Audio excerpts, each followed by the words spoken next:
In the spring of 1940, the people of France faced a nightmare they had hoped would never come again. Only 2 decades earlier, the First World War had ended with France victorious but scarred. Villages lay in ruins and entire generations had been lost. The French believed they had paid the ultimate price for peace. They swore that never again would their homeland be invaded. With this determination, they built new defenses and placed their faith in military planning that they thought would protect them forever.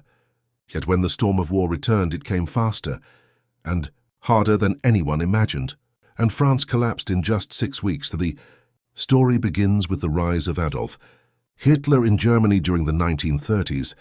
After coming to power, he promised revenge for the humiliation of the Treaty of Versailles.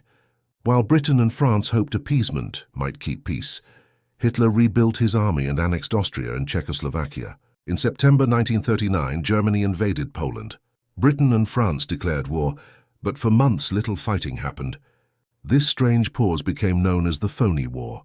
French soldiers manned their posts behind massive fortifications, known as the Maginot Line, while civilians tried to carry on with normal life.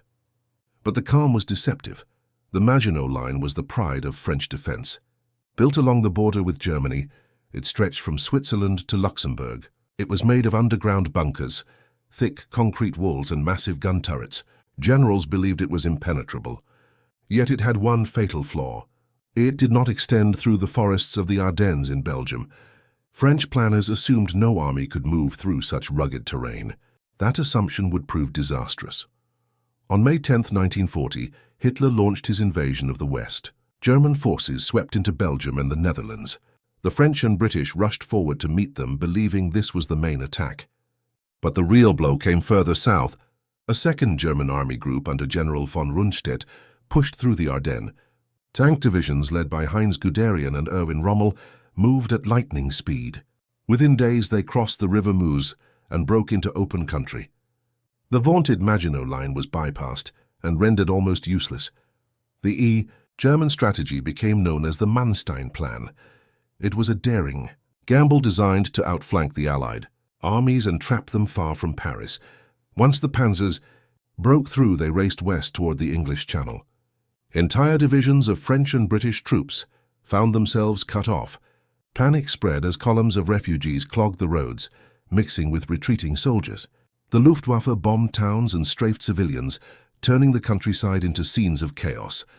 By late May, Allied forces were encircled near the port of Dunkirk. Britain launched a desperate evacuation, codenamed Operation Dynamo. Hundreds of naval ships and civilian boats crossed the Channel to rescue trapped soldiers. Over 300,000 men were saved, including a large number of French troops, but much of their equipment was left behind. For France, the loss was catastrophic. The road to Paris now lay open. The French government struggled to respond. Prime Minister Paul Reynaud urged continued resistance, but his cabinet was divided. Some believed France must fight to the bitter end, while others argued for an armistice. The military situation worsened by the hour. German tanks drove deep into the heart of the country. By June 14th, Paris was declared an open city to prevent its destruction. German troops marched triumphantly down the Champs-Élysées. The French capital had fallen.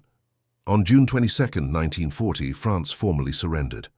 The armistice was signed in the very same railway carriage at Compiègne, where Germany had admitted defeat in 1918. Hitler staged the event as deliberate revenge. Under the terms of the agreement, northern France came under direct German occupation, while the south was left under a collaborationist regime known as Vichy France, led by Marshal Philippe Pétain. The once proud nation was now divided and humiliated. For many French citizens, the surrender was unbearable.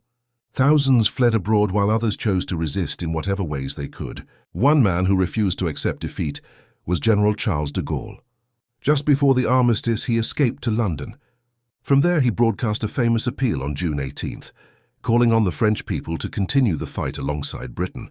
At first, only a few answered his call, but his words planted the seed of the Free French movement.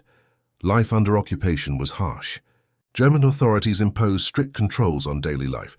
Food was rationed and censorship was everywhere. Jews faced persecution and deportation to concentration camps. French factories and resources were exploited for the German war effort. The Vichy regime collaborated by passing anti-Semitic laws and suppressing dissent. Yet beneath the surface, resistance began to grow. The French resistance was not a single organization, but a patchwork of groups spread across the country. Some were communists, others were former soldiers, and many were ordinary citizens. They printed underground newspapers, sabotaged railways, gathered intelligence, and helped downed Allied pilots escape. Operating in secret was extremely dangerous. The Gestapo and Vichy police hunted resistors mercilessly. Torture and execution were common. Still, the movement expanded and became a symbol of hope. By 1942, the war widened with the entry of the United States. North Africa became a new front. In November, Allied forces landed in Morocco and Algeria. At first, Vichy forces resisted, but soon switched sides. This gave the Allies a foothold to eventually invade southern Europe. Meanwhile, Free French forces under de Gaulle gained recognition and began to rebuild their strength. In 1944, the decisive moment came. On June 6th, Allied troops stormed the beaches of Normandy in the largest amphibious invasion in history. The French resistance played a crucial role by sabotaging German communications and attacking supply lines. As American, British, Canadian, and Free French forces pushed inland, the people of France rose up in cities across the country. Paris erupted in revolt in August. After days of street fighting, Allied troops entered the capital on August 25th. De Gaulle marched proudly down the Champs-Élysées, declaring that Paris had been liberated by her own people with the help of France's allies. The liberation of France was not the end of suffering. The war continued until May 1945, and many towns lay in ruins. Thousands of collaborators were put on trial, and some executed. The nation struggled to heal the wounds of occupation and division. Yet the spirit of resistance and the leadership of de Gaulle gave France a sense of renewal.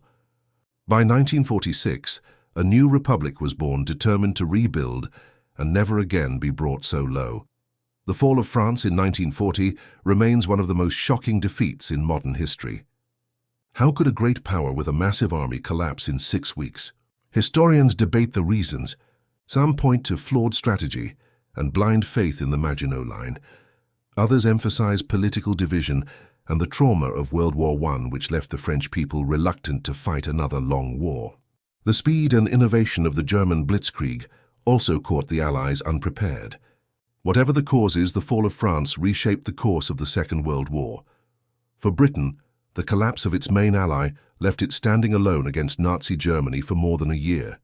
For the United States, the weakness of France underscored the danger of staying out of the conflict. And for the French themselves, the experience was both a tragedy and a lesson.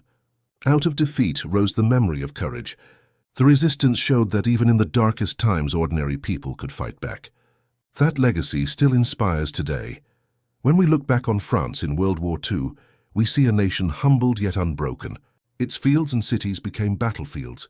Its people endured occupation and fear, yet its spirit of defiance never vanished. The Maginot Line lies silent now, a relic of misplaced faith in walls of concrete. But the stories of those who resisted tell us something more enduring. They remind us that true strength lies not in fortresses, but in the will to fight for freedom.